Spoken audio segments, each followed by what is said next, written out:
minimum wage increase, magkakaroon ng minimum wage increase ng Ontario mula 15.50 magiging 16.55. 2 years ago, I have only $74 in my bank account, but today I have $25. I know you thought this is going to be motivational video, but no, I'm still broke motherfucker. Morning mga ka-harb, welcome sa ating channel. Sabado ngayon, 15 degrees. So as usual, lakad-lakad muna tayo. So meron pong balita na ang minimum wage increase, magkakaroon ng minimum wage increase ng Ontario mula 15.50 magiging 16.55. Nadagdagan ng $1.05.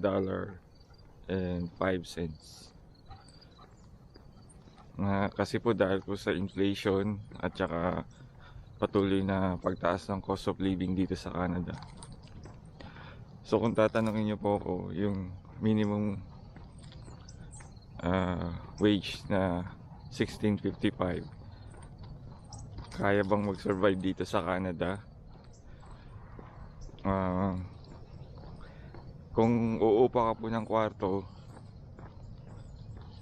mag-share kayo ng mga kasama mo sa isang bahay, pwede po makakasya po kayo, yung makakaano po kayo ng kaunti. Ang malaki po kasing gastos dito yung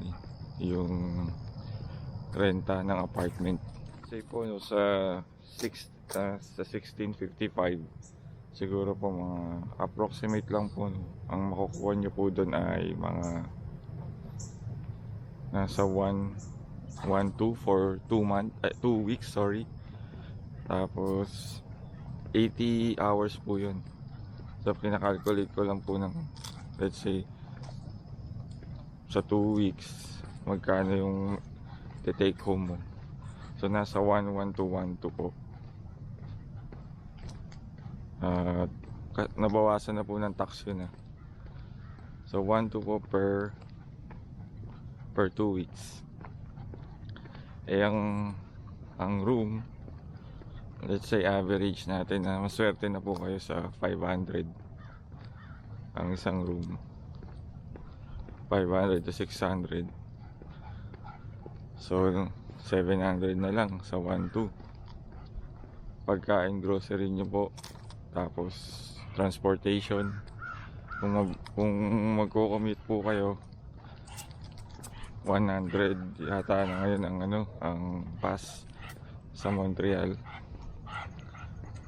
Pagkain nyo for the lang naman to, 2 weeks lang pa lang naman to. So bali 2.4 kayo sa isang buwan. Tingin ko po kaya nyo naman po, basta bababain nyo lang yung renta nyo po sa apartment. Naalala ko po, yan yung unang offer sa akin ng ng unang employer ko dito sa Canada. $16 pa nga, hindi $16 sa experience na ako. Hindi ko po tinanggihan ko yun. Tapos ang nangyari, sabi nila 18 na lang daw, $18. Sige, 18 daw. Sabi ko, hindi ko pa rin matatanggap yan kasi experience na ako, sabi ko ganun. Hindi naman kayo mag-hire ng walang experience na empleyado. So experience na po ako, so I refuse to accept your offer. Eventually so sabi niya 18 daw, pero pag-uusapan na lang namin daw dito pagdating ko naman dito. Ang government ng Quebec ang nag-set ng sweldo, at ang nakuha ko po nun, natatandaan ko magte 10 years ago na, $20 po. Yun po yung una kong sweldo dito, $20 per hour po. So yun ang kagandahan sa Quebec. Hindi ko lang po alam kung pati sa Ontario o sa ibang province. Nakapag work permit ka, sila ang nagsiset ng sweldo mo. At kada renew mo, nadadagdagan siya. Kada renew mo ng work permit.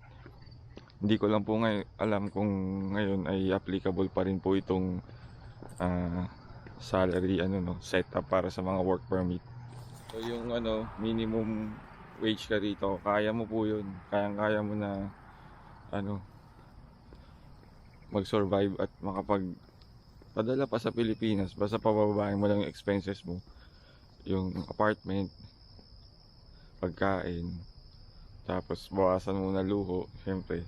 Tsaka iwas muna sa mga bisyo kung kaya nyong maiwasan. Para mahal po bisyo rito, sigarilyo at mahal po dito. Ay mga inumin. Kaya tip ko po sa inyo, makipag-negotiate na kayo sa employer nyo na sa pag-aasikaso ng apartment nyo o room na titirahan. Make sure na mababa lang po ang upa para po hindi po dun lang mapunta yung yung sweldo nyo.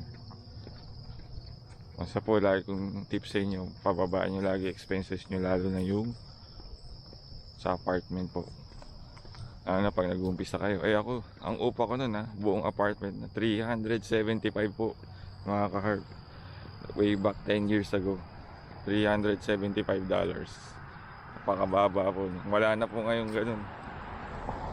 Nung umalis kami doon sa 3.5 po, one bedroom yun $585. Ganun po kamura nun doon sa tinitira namin. Napaka galing po nung kaibigan namin, Cherry, shoutout sa iyo. At nakahanap niya po ako ng murang apartment noon. So okay lang po na kung di na mataasan ng employer niyo yung sweldo niyo muna. Pero sana malinaw po sa employer niyo na may salary increase po yearly. Kasi mahirap po kung nakastock lang doon. So dapat po yun sa kontrata nyo na may increase kayo every year. Mahirap po pag na-stock kayo sa minimum wage na $16.55 o anumang minimum wage. Mahirap po kasi mahal po ang gastusin dito, mataas ang cost of living. Kung nag-i-stay lang ang sweldo nyo sa minimum, mahirap po kailangan po tumaas din po ang sweldo nyo. Kaya nga may mga tip ako dyan pagka hindi tumataas ang sweldo.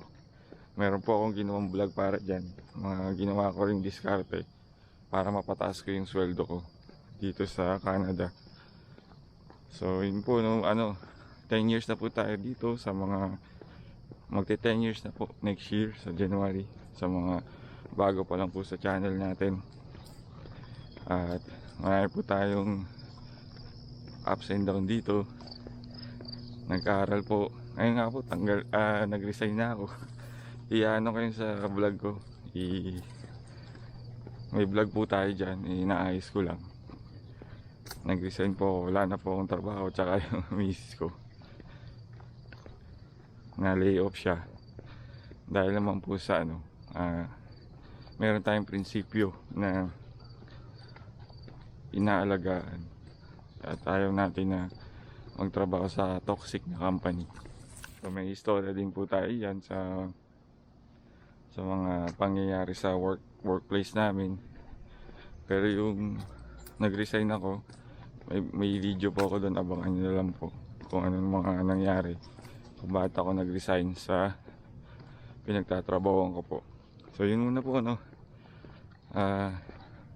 laban lang po ng laban at mangarap lang ng mangarap. At kung bago pa lang po kayo sa channel ko, nagustuhan niyo yung mga vlog natin, please subscribe, like and share, at click nyo rin po yung notification bell para lagi po kayong updated sa mga bago nating video. Maraming po salamat. God bless.